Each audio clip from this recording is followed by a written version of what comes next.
Baiklah, sekarang kita akan membahas tentang ring dan subring.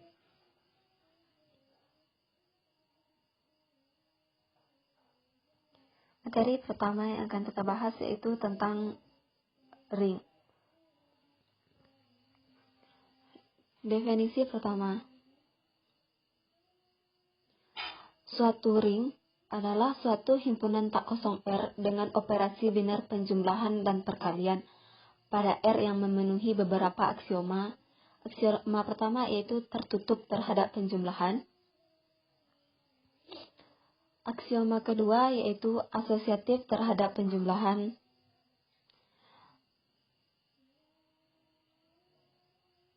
Aksioma ketiga yaitu adanya unsur satuan atau identitas terhadap penjumlahan. Aksioma keempat, adanya unsur balikan atau invers terhadap penjumlahan.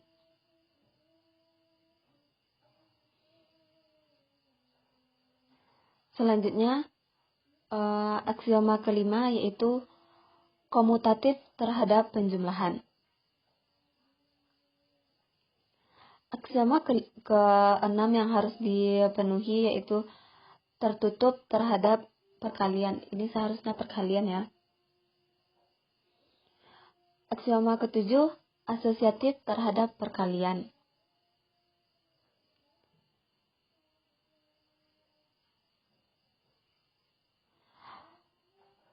Aksioma kedelapan yaitu adanya unsur satuan atau identitas terhadap perkalian.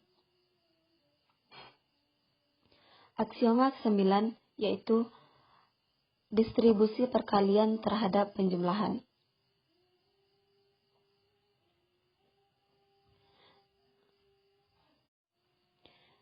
Nah, dari definisi dan beberapa aksioma yang diberikan tadi dapat kita ambil kesimpulan bahwa suatu struktur aljabar dengan dua operasi biner, penjumlahan dan perkalian dikatakan suatu ring atau gelanggang bila memenuhi syarat-syarat sebagai berikut. Yang pertama, grup R terhadap penjumlahan merupakan suatu grup komutatif. Yang kedua, grup R terhadap perkalian merupakan semigrup atau monoid. Dan syarat yang ketiga yaitu distribusi terhadap perkalian dan penjumlahan.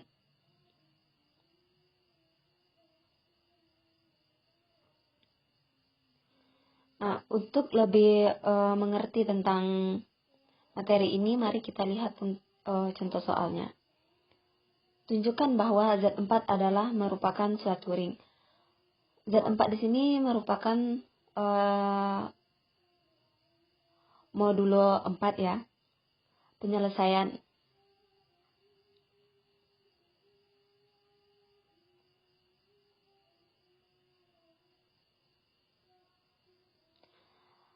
Karena Z4 modulo 4 berarti anggotanya ada 0, 1, 2, dan 3.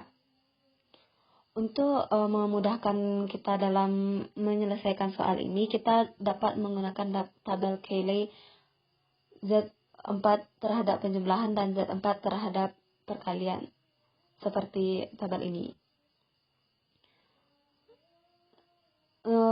Yang pertama yang harus kita buktikan yaitu grup komutatif terhadap penjumlahan. Untuk membuktikan bahwa dia komutatif terhadap penjumlahan, kita buktikan bahwa dia tertutup.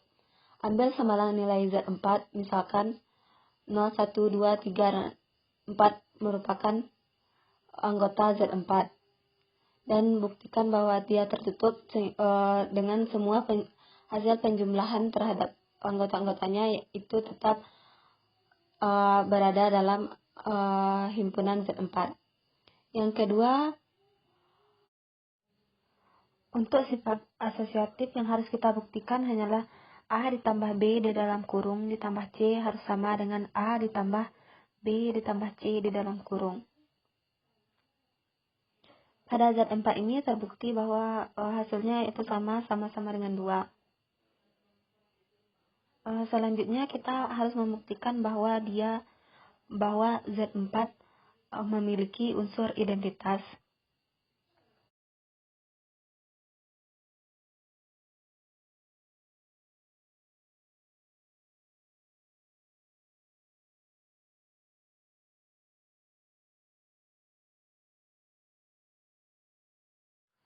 Pada Z4 ini didapatkan unsur identitasnya yaitu 0 karena bilangan apapun yang dijumlahkan dengan 0 hasilnya adalah bilangan itu sendiri.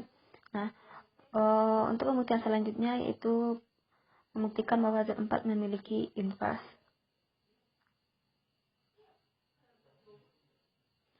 Setiap anggota Z4 ini memiliki inverse yaitu 0 inversenya 0 sendiri, 1 inversenya 3, 2 inversenya 2 sendiri, dan 3 inversenya adalah 1. Maka terbukti bahwa Z4 memiliki inverse.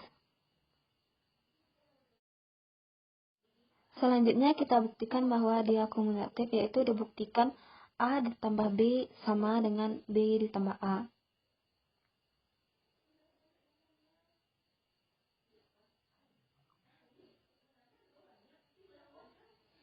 Nah, pada pembuktian ini terbukti bahwa Z4 memiliki sifat komutatif. Jadi telah terbukti bahwa Z4 merupakan grup komutatif terhadap penjumlahan. Yang kedua yang akan kita buktikan yaitu semi grup terhadap perkalian. Pertama kita buktikan bahwa Z4 itu tertutup terhadap perkalian yang didapat dengan hasil kalinya, semua hasil kalinya berada pada Z4. Setelah terbukti tertutup, kita buktikan bahwa dia asosiatif.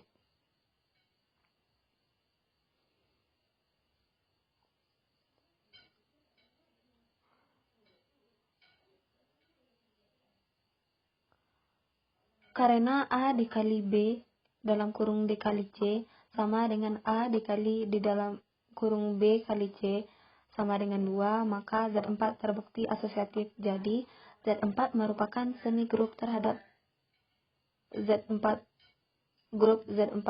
terhadap perkalian. Selanjutnya dibuktikan distributif perkalian terhadap penjumlahan.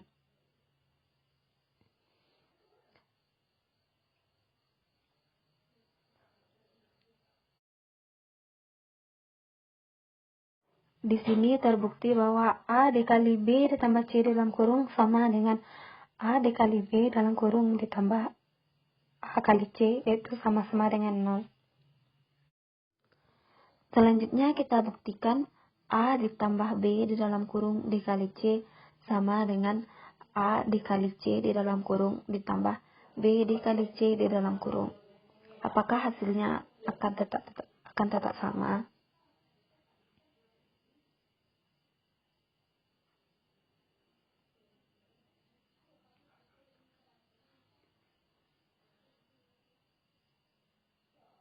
Ternyata setelah dicari hasilnya sama. Jadi Z4 terbukti bahwa Z4 distributif perkalian terhadap penjumlahan. Karena semuanya aksioma telah terbukti, jadi dapat diambil kesimpulan bahwa Z4 merupakan ring. Sekarang kita masuk ke definisi kedua, yaitu suatu struktur aljabar dengan operasi biner dikatakan suatu ring atau gelanggang komutatif bila yang pertama merupakan grup komutatif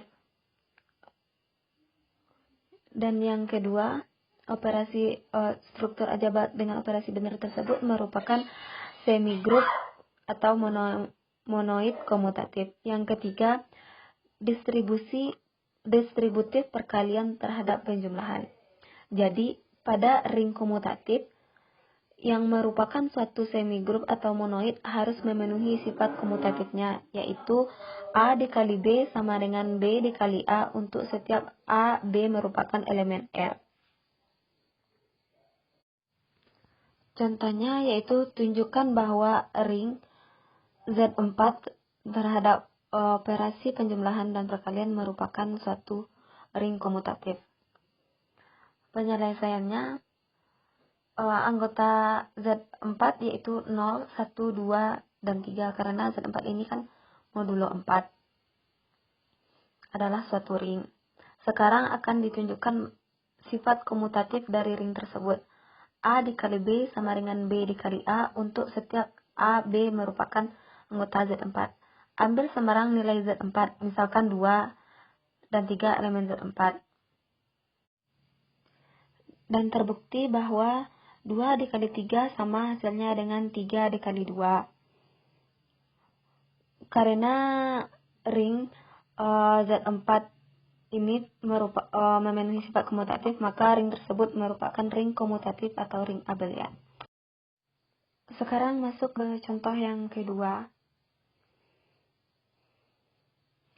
Penyelesaian dari contoh seperti ini dapat kita buatkan terlebih dahulu tabel Cayley-nya, P terhadap operasi penjumlahan dan P terhadap operasi perkalian, untuk memudahkan kita dalam menyelesaikan soal-soal seperti ini.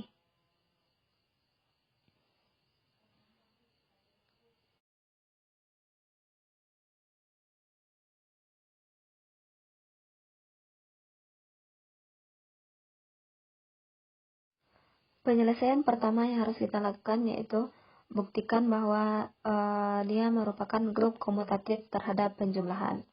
Yang pertama yang harus kita buktikan bahwa grup tersebut tertutup.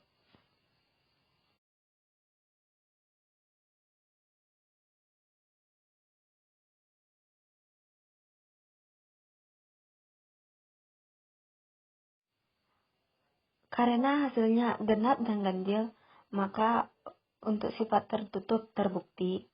Selanjutnya sifat asosiatif.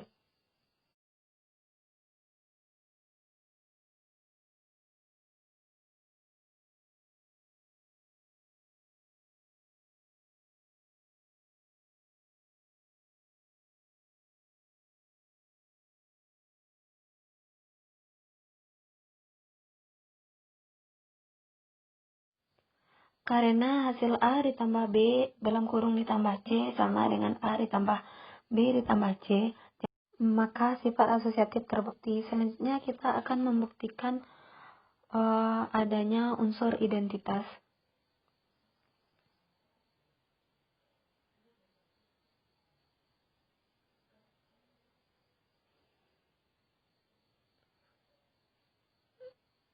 Dan terbukti juga bahwa P memiliki unsur satuan atau identitas.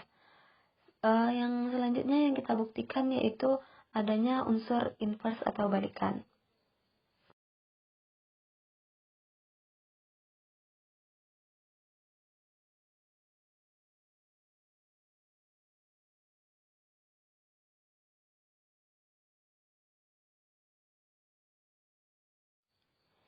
Dan juga masih terbukti bahwa P memiliki unsur balikan. Buktikan sifat komutatif.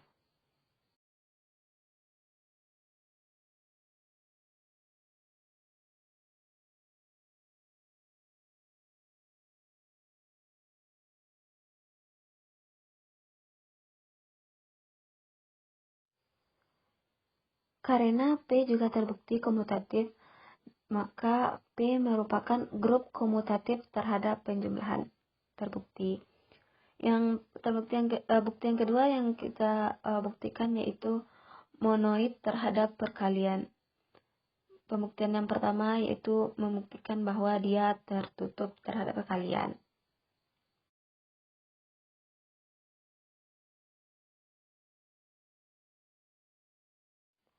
Karena hasilnya genap dan ganjil yang merupakan elemen P, maka terbukti bahwa P tertutup.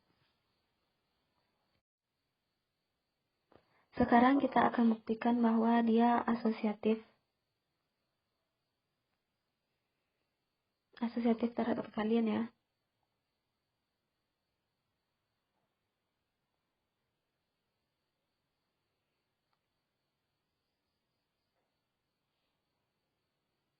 Nah, asosiatif terhadap perkalian juga terbukti. Selanjutnya kita akan membuktikan bahwa dia memiliki unsur identitas terhadap perkalian.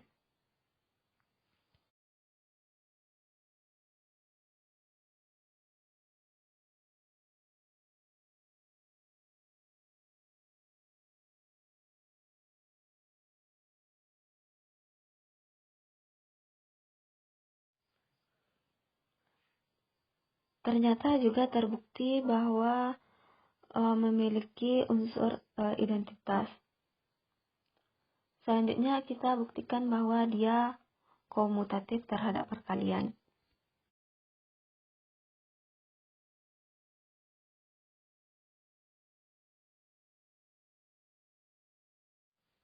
Karena A kali B sama dengan B kali A, yaitu sama-sama genap, jadi terbukti bahwa P komutatif.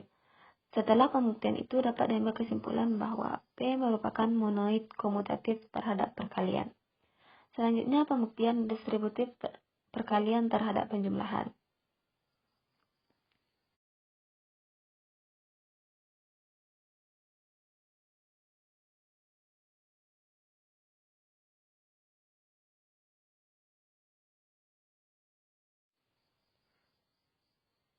Nah, terbukti bahwa A dikali B ditambah C sama dengan A dikali B ditambah A dikali C, yaitu genap. Selanjutnya pembuktian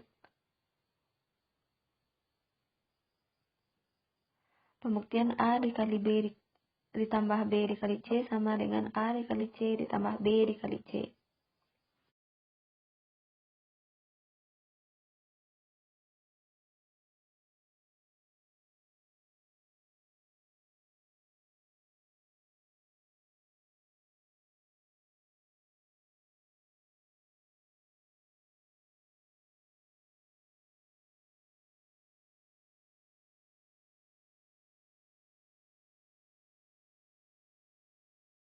Jadi, P distributif perkalian terhadap penjumlahan. Karena P memenuhi semua aksioma-aksioma yang ada, yang telah kita buktikan, maka P adalah suatu ring komutatif. Sekarang kita masuk ke materi selanjutnya, yaitu subring. Definisi 3. Misalkan grup R adalah suatu ring. S yang bukan merupakan himpunan kosong merupakan himpunan bagian dari R. Nah, membentuk satu ring, maka S disebut subring dari R. Definisi 4.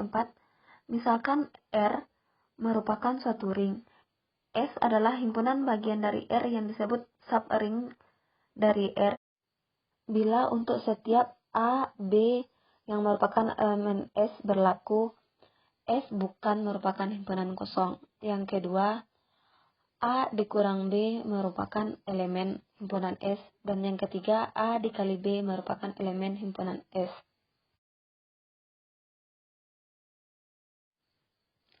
Contohnya, misalkan Z4 merupakan suatu ring. Tunjukkan bahwa S yang urutannya 0 dan 2 adalah subring dari Z4. Untuk membuktikannya, kita tunjukkan bahwa S memenuhi syarat-syarat dari suatu ring.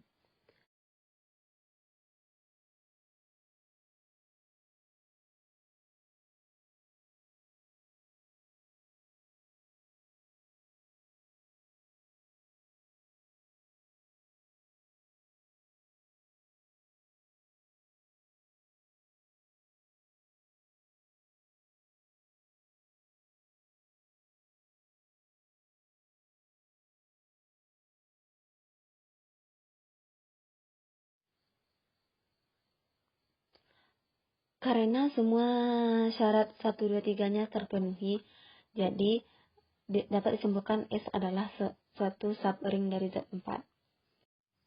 Contoh yang kedua, tunjukkan bahwa Q akar 3 sama dengan A ditambah B akar 3, di mana A, B merupakan elemen Q adalah sebuah subring dari R. Pada penyelesaiannya akan kita tunjukkan bahwa Q akar 3 memenuhi syarat-syarat dari suatu ring. Syarat ring yang pertama terpenuhi.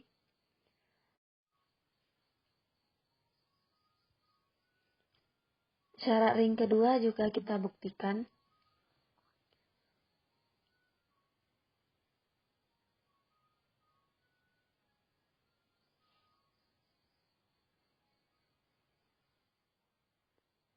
Dan ternyata syarat yang kedua juga terpenuhi.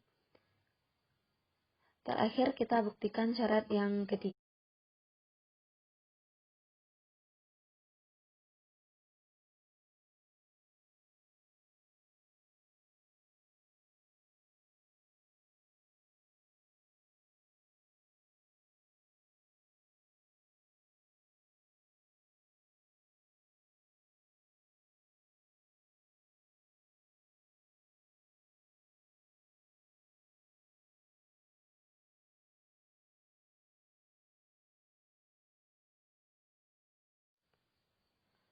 Karena syarat ring ketiga juga terpenuhi, jadi dapat diambil kesimpulan bahwa Q akar 3 sama dengan A ditambah B akar 3, di mana A dan B merupakan elemen Q adalah subring dari R.